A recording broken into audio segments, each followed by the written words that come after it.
If you're experiencing a cold, rainy day or just feeling under the weather, this creamy chicken noodle soup recipe from the electric kitchen is perfect for you. Grab a pot and pour 6 cups of chicken stock into it, followed by 5 cups of water and add salt. Put the stove on high and let it boil. While you wait, start prepping your vegetables. Dice 3 carrots, chop 2 celery stalks, dice an onion, and drain your corn. Once your broth is boiling, add your chicken thighs in. Boil the thighs for about 20 minutes or until they're fully cooked. Set the chicken aside and let it cool. Keep your broth on low heat for now. While you wait, get a pan, set the stove to medium-high heat and add some olive oil. Start sauteing your onions until they're translucent.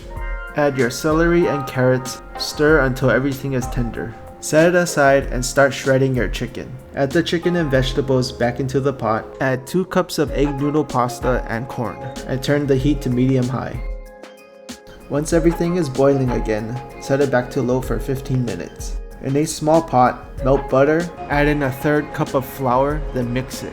When the mixture is golden, add a cup of broth and pour in a 1/2 cup of heavy cream. Keep whisking the mixture until the texture becomes creamy. Then add it into the soup.